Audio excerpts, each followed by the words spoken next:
Neymar একসময়ের football বিশ্ব কাঁপানো এক নাম, যার পায়ে ছিল অগণিত সম্ভাবনার জাদু।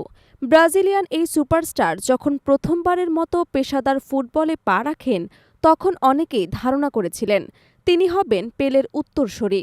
তবে বারবার ইনজুরিতে পড়ে সেই সম্ভাবনার পথে বাধা হয়ে দাঁড়িয়েছে দুর্ভাগ্য। একাধিকবার হাঁটু, গোড়ালি এবং অ্যাডাক্টরের চোট তাকে ছিটকে দিয়েছে বড় বড় টুর্নামেন্ট এবং গুরুত্বপূর্ণ ম্যাচ থেকে। ২০১৪ বিশ্বকাপে পেছনে চোট পেয়ে সেমিফাইনাল মিস করেছিলেন। এরপর ২০১৮ সালে ইনজুরি কাটিয়ে খেললেও নিজের সেরা ছন্দে ছিলেন না তিনি। ২০২২ কাতার বিশ্বকাপে ইনজুরি ছিল তার সঙ্গী। এখন ২০২৬ বিশ্বকাপকে সামনে রেখে ব্রাজিলের জার্সিতে আবারও মাঠ মাতানোর স্বপ্ন দেখছেন নেইমার। কিন্তু সেই স্বপ্ন প্রতিনিয়ত ফিকে হয়ে আসছে নতুন করে ইনজুরির কারণে। সেপ্টেম্বরে অনুষ্ঠিতব্য বিশ্বকাপ বাছাই পর্বের শেষ দুই ম্যাচের জন্য ব্রাজিল জাতীয় দলের স্কোয়াড ঘোষণা করা হয়েছে। তবে সেই দলে জায়গা হয়নি নেইমারের।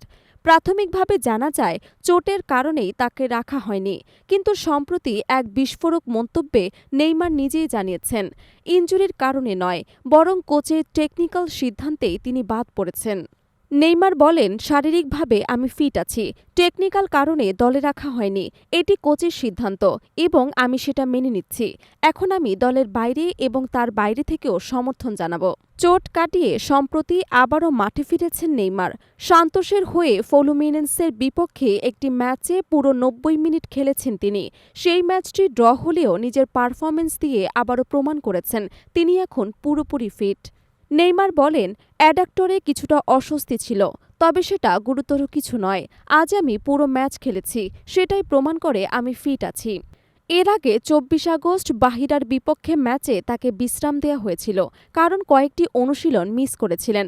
তবে তা ছিল সাবধানতামূলক ব্যবস্থা। বর্তমানে বিশ্বকাপ বাছাই পর্বে ব্রাজিল ২৫ পয়েন্ট নিয়ে টেবিলের তৃতীয় স্থানে রয়েছে। আগামী ৫ সেপ্টেম্বর চিলির বিপক্ষে এবং ১০ সেপ্টেম্বর বলিভিয়ার বিপক্ষে মাঠে নামবেন ব্রাজিল। নেইমার এখন দল থেকে বাইরে থাকলেও জাতীয় দলে ফিরতে চান আবারও, একবার বিশ্বকে দেখিয়ে দিতে যে তিনি এখনও থেমে যাননি।